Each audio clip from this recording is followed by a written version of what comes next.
What's up, everybody? Welcome to another episode of Top 10 Tuesdays. This is episode 42, and this week we are going to be talking about top 10 favorite Italian flicks of all time. Now, I'm not going to lie, this was probably the hardest list I've had to make so far out of the first 42 weeks.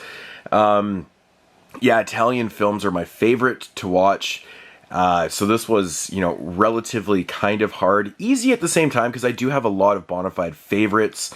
On that note, at first I was going to make this list, if I was not going to repeat the same director, but then I was like, screw it. I'm not going to rack my brain, doing this list and stuff. So I just picked out my, top 10 films I like to watch. These are the ones I like to watch over and over again, so... ranking them was kind of tough though, so the ranking is all kind of screwy a little bit, even for myself, but these are like my top 10 favorite Italian films I like to watch over and over again. So like I said, I could have put 100 more on this list if I had the room, but unfortunately there's only 10 spots. So in at number 10 is Mario Bava's Black Sunday. This has always been my favorite Mario Bava film. The reason for it is because I believe it was the very first Mario Bava film I ever seen back in the day, and I just loved this film with a passion. It's got great atmosphere, the story is really cool, but it kind of pulls you in right away in the film. It's a very gothic feeling, shot in black and white. It's just a fantastic film. I can watch this one over and over and over again. As a matter of fact, actually, this disc is still in the Blu-ray player. I was watching it the other night again.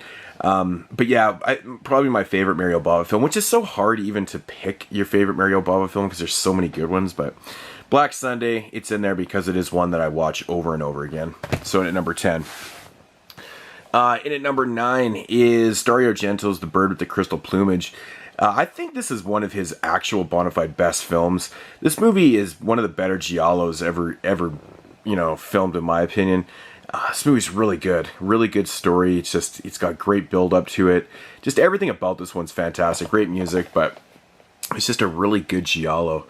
If you've never seen The Bird with the Crystal Plumage, definitely give this one a shot. If you're not into giallos, I'd probably stay away from it then, but... yeah, The Bird with the Crystal Plumage, so many good things to say about this one. It's just a fantastic film all around. There's nothing wrong with this one.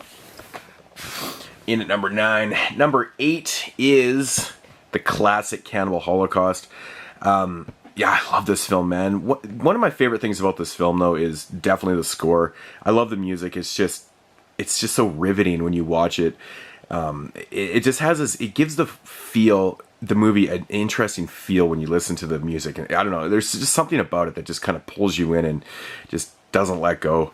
Cannibal Holocaust, fantastic film. I could watch this thing all the time. Oddly enough, obviously I'm not a big fan of the animal killings, but they don't really bother me, to be honest. But I'd rather not see it. But Cannibal Holocaust, everybody knows about this film. It's fantastic. Could watch it all the time. In at number 8. Yeah. All right, so moving along here, number 7, we got first Fulci film on my list here, and that's The New York Ripper. When I first seen this film back in the day, I absolutely pissed my pants laughing at this movie. I could not get over how silly the killer was in this. Over time, I grew to really, really like it because it's so unique. The killer in this film kind of quacks like a duck, and when you first watch this film, if you've only ever seen it once, it just doesn't really make a lot of sense to you. You're like, why is he doing that? But over time with multiple watches, this movie just became one of my all-time favorite films to watch. It's got great music in it, great kills. It's a giallo kind of American slasher in a way. But yeah, The New York Ripper, just a fantastically odd and kind of quirky film.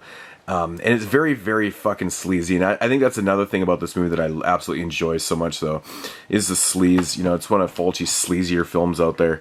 A film that I really need to upgrade to Blu-ray someday because I love this movie. One of my favorites, New York Ripper. In at number 7.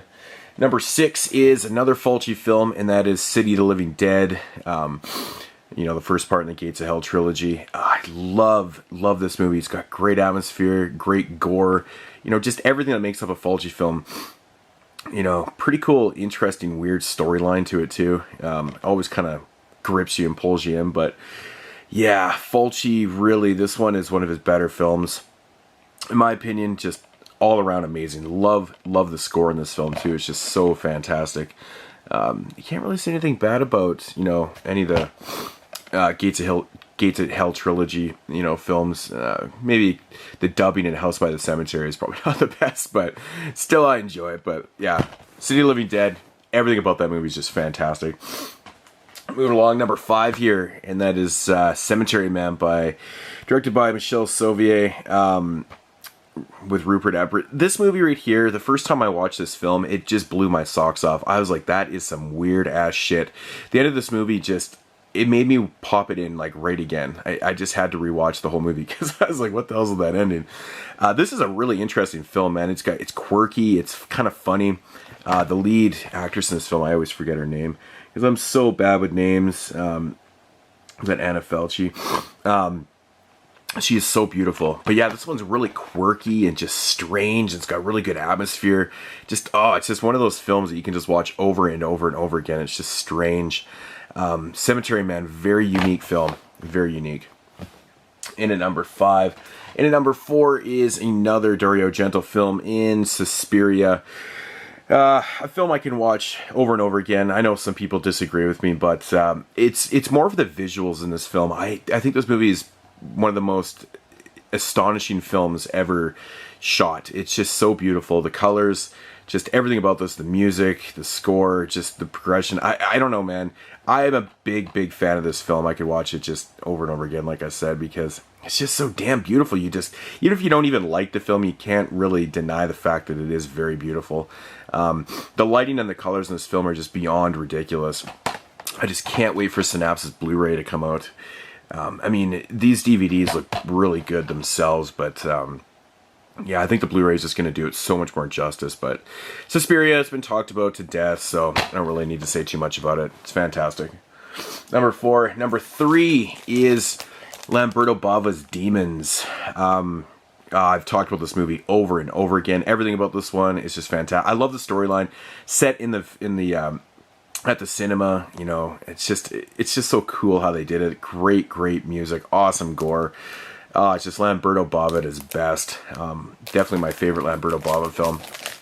Yeah, you just can't go wrong with Demons. There's nothing bad about this thing, man. It has one of the coolest feels to a film. I love how they're watching the film and it just kind of comes about, and everything about this film, man, it's great. Demons, talked about it a million times. Don't need to talk about it anymore.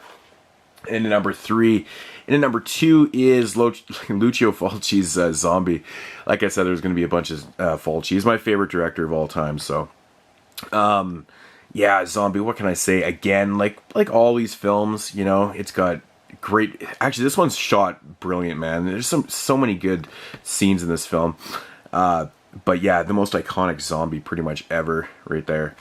Fucking love the score in this film. So good. The zombies are just some of the most fantastic visual zombies ever on film, in my opinion. But yeah, it's just a great film, and it's got the fattest zombie ever in it too. Just fantastic. I watch zombies so much. Like I always pop in this film because it's just so great. But yeah, Zombie number 2. And in number 1 is probably not going to surprise anybody, and that is Fulci's The Beyond. I seriously watch this movie way too much, I believe. No, you can't even watch it Beyond that much. You can watch it as many times as you please and still never get bored of it. Again, man, the score in this film is just so beautiful. It's such a weird film. The first time I watched The Beyond, I was like, damn, that is one weird fucking movie. Thinking I probably missed a couple things. Upon multiple rewatches, this thing is just, it's always been one of my favorite films. Just atmosphere in this film is just fantastic. I love the gore. The gore is just great in this film too. The storyline, a lot of people, I've heard a lot of people say that they don't really think that it's the greatest. It's got a bunch of plot holes and things like that. I think this one is something that you need to watch a few times to totally get. But no, I think the story is there. It is there. But again, this one visually is just outstanding. One of my favorite films of all time. Definitely my favorite Italian film. Lucio Fulci, just the best, in my opinion. And that is going to do it for the top 10. Sorry, guys, my allergies are just killing me right now. Quick little recap. Number 10, I was gonna say Black Sabbath, Black Sunday, The Bird with the Crystal Plumage. Number 9, number 8, Cannibal Holocaust. Number 7, The New York Ripper. Number 6, City Living Dead. Number 5, Cemetery Man. If you've never seen Cemetery Man, go out and see it. It's such a great film. Number 4, Suspiria. Number 3, Demons. Number 2, Zombie. And of course, number 1, The Beyond. Yeah, this list, like I said before, was rather hard to make. It could probably change, a few of the films I could probably pull out and put others in here, but that's what it is for right now. Like I said, I didn't want to rack my brain too much over this one because it's just so fucking hard. There's so many good films out there, Italian films. So, anyways, guys, that's going to do it for the top 10. See you next week in week 43. And yeah, make sure to sub everybody else I do the series with. All their links will be down in the description box as usual. So anyways, guys, peace out. Hope you enjoyed the video. Yeah.